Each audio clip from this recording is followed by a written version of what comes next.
Essa noite você vai dormir. E alguma coisa vai acontecer com você que você não vai conseguir explicar de manhã. Não é ficção científica. É uma tecnologia de consciência que Jesus descreveu em detalhe e que os seguidores dele enterraram tão fundo que levou 2000 anos para alguém desenterrar nos textos certos. Presta atenção no que eu vou te dizer agora.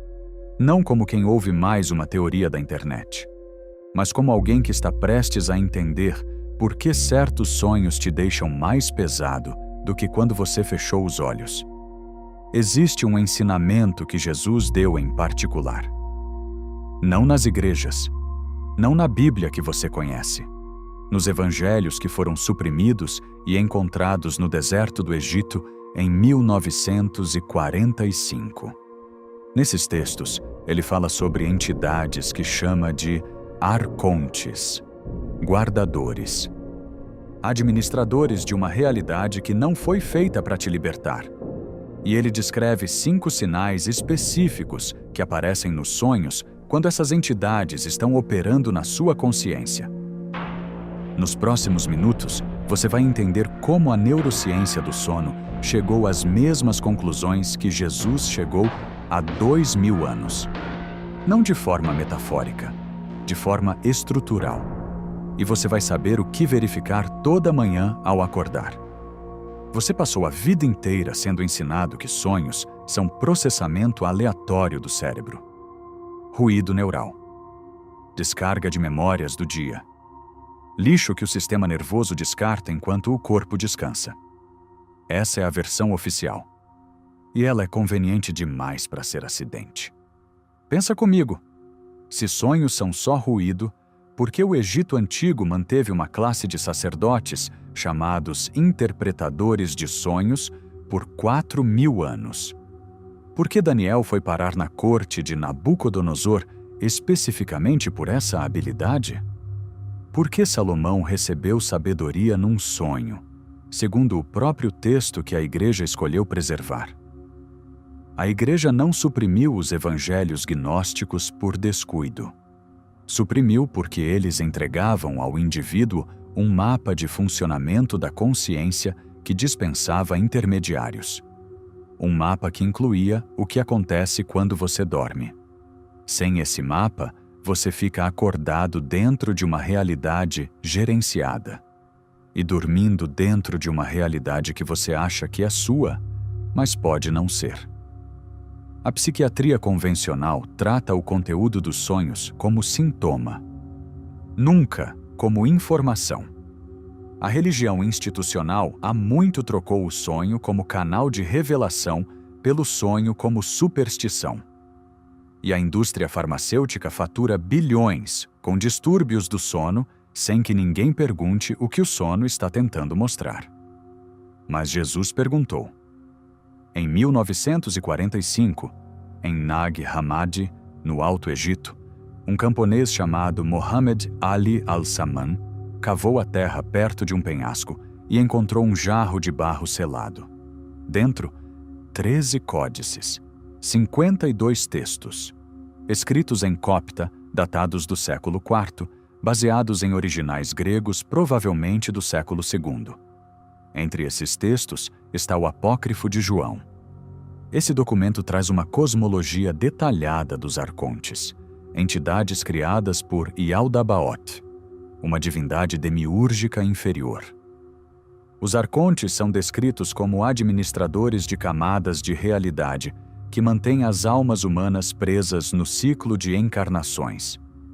O que a maioria não sabe, o Apócrifo de João descreve os arcontes operando especificamente durante o sono.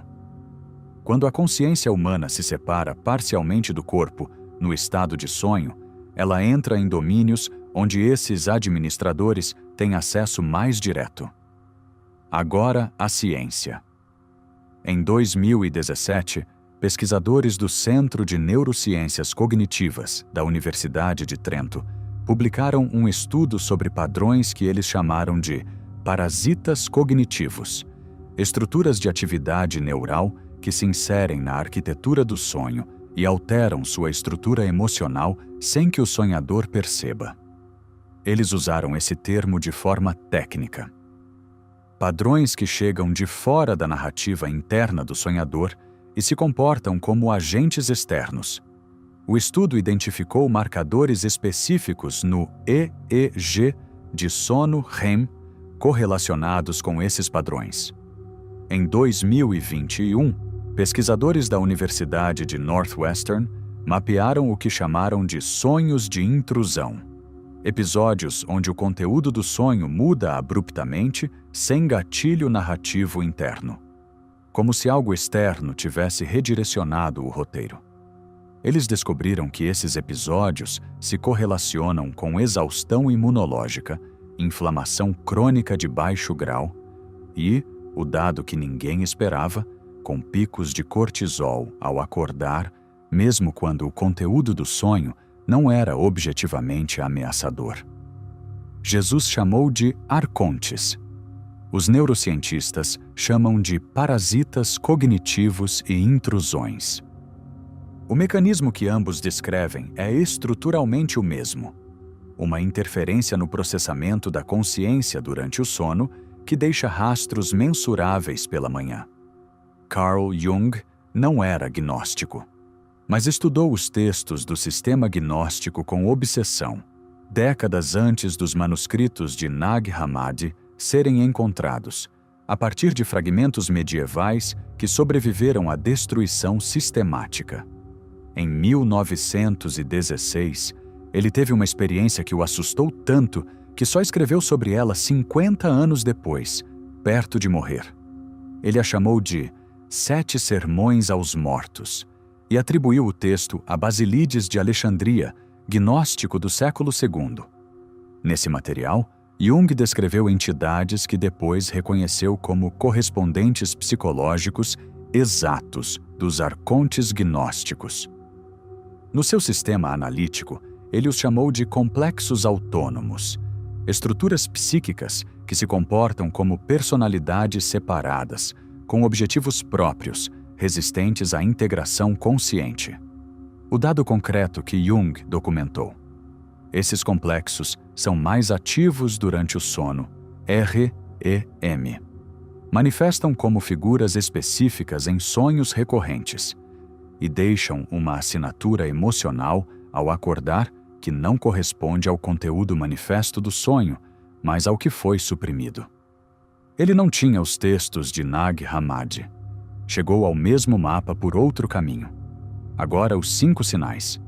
Cada um tem raiz nos textos gnósticos e marcador correspondente na neurociência do sono. Sinal 1. Você acorda mais cansado do que quando dormiu. No apócrifo de João, um dos efeitos da influência arcôntica é o que o texto chama de drenagem do pneuma, o princípio que anima a consciência. O efeito descrito é preciso. O indivíduo acorda sem a restauração que o sono deveria ter produzido. A neurociência chama isso de sono não restaurador. É distinto da privação de sono. Você dormiu às horas, mas acordou como se não tivesse dormido. Polissonografias mostram fragmentação da fase delta, o sono profundo, por microdespertares que o sujeito não registra conscientemente, mas que interrompem o ciclo de restauração neural completo. Ao acordar, a pergunta não é: dormi o suficiente? É: estou restaurado? Sinal 2. Sonhos onde você falha repetidamente em completar algo simples. O texto gnóstico descreve os arcontes criando labirintos, estruturas onde a consciência circula sem sair. Nos sonhos, isso aparece como loops. Você precisa fazer algo elementar: sair de um lugar, abrir uma porta, encontrar alguém, e o ambiente sempre impede. Pesquisadores de sonho chamam isso de sonhos de impotência funcional. Eles aparecem em clusters, em pessoas com alto condicionamento à ineficácia aprendida, um estado onde o sistema nervoso internalizou que a agência pessoal não produz resultado. O detalhe que os textos gnósticos acrescentam: esses sonhos não são só reflexo de ansiedade. São o mecanismo pelo qual o condicionamento se reforça. Você falha no sonho, O sistema nervoso registra como memória emocional e acorda com a ineficácia um grau mais instalada. Ao acordar, você estava tentando fazer algo que não conseguia? Sinal 3.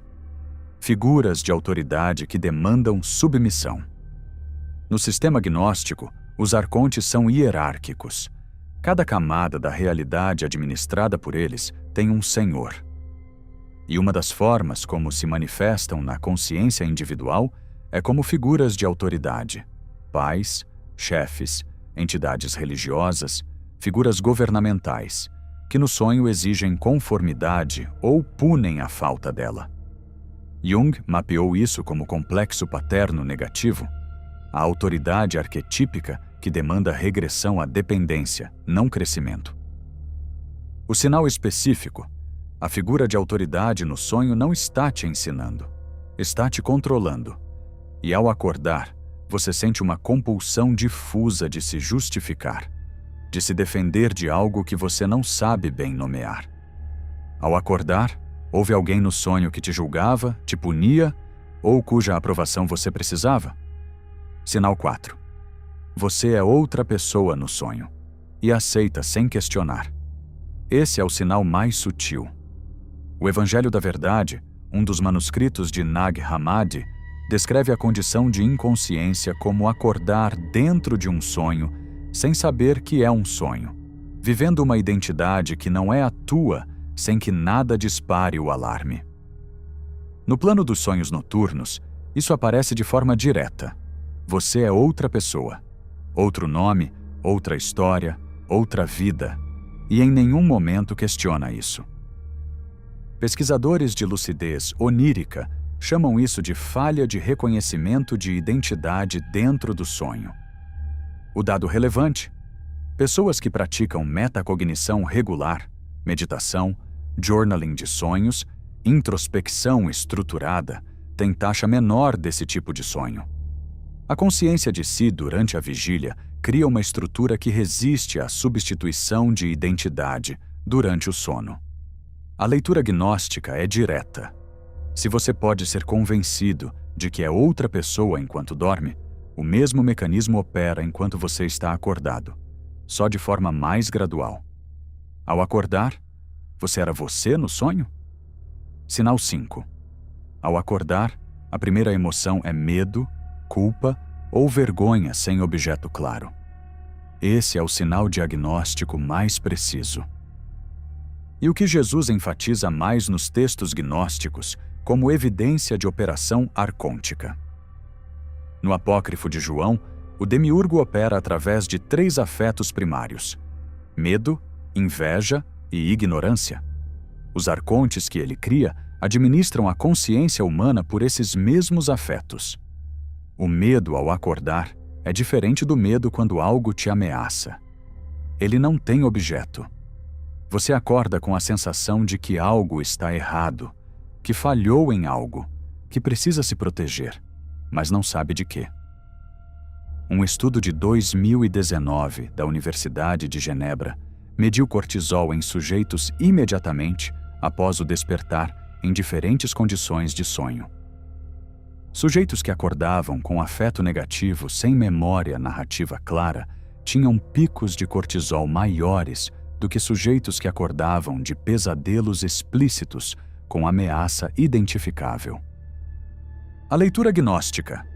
O medo sem objeto é mais eficiente como ferramenta de controle do que o medo com objeto. Com objeto, você pode confrontar. Sem objeto, você apenas obedece sem saber que está obedecendo. Ao acordar, o que você sentiu antes de checar o celular? Antes do primeiro pensamento formulado? Essa emoção pré-verbal. Esse é o dado. 3 passos. Sem guru, sem compra, sem ritual elaborado. Passo 1. Os primeiros 90 segundos. Não pegue o celular ao acordar. Não levante ainda. Fique deitado por 90 segundos e pergunte internamente: qual foi a emoção com que eu acordei? Não o sonho, a emoção. Anotem 3 palavras: caderno do lado da cama ou voice memo. O objetivo é criar um registro de padrão ao longo de 2 semanas. Passo 2. O checklist dos 5 sinais. 30 segundos toda manhã. Acordei restaurado ou drenado? Estava preso num loop no sonho? Havia alguma figura me controlando? Eu era eu no sonho? A emoção ao acordar tem objeto claro? Você não precisa de todas as respostas. 2 ou mais sinais se repetindo por mais de 3 dias seguidos é o indicador. Passo 3. A âncora de identidade antes de dormir. Antes de apagar a luz, uma afirmação de identidade simples e consciente. Não precisa ser religiosa. Pode ser: eu sou seu nome. Eu sei quem eu sou. Qualquer coisa que aparecer no sonho que não seja isso, eu reconheço como externo. Pesquisas em indução de lucidez onírica mostram que intenções formuladas verbalmente antes do sono aumentam em 30 a 40% a taxa de reconhecimento de identidade dentro do sonho. Isso corresponde diretamente ao sinal 4. O erro mais comum: esperar que os sinais apareçam de forma dramática. A drenagem de restauração parece só cansaço. O loop parece só um sonho esquisito. A emoção ao acordar parece só humor do dia. A consistência dos sinais ao longo de dias é o que os distingue do ruído normal. Você não é mais a mesma pessoa que clicou nesse vídeo. Você tem um diagnóstico agora. Uma forma de verificar toda manhã o que aconteceu enquanto você estava no estado mais vulnerável, aquele onde você não estava vendo. Se você quer que eu vá mais fundo nisso, nos protocolos que Jesus descreve nos textos gnósticos para o que ele chama de armadura da consciência no sono, e no que a neurociência de lucidez onírica desenvolveu nos últimos 20 anos como contrapartida técnica, escreve a palavra pneuma nos comentários. Só essa palavra. Eu vou entender.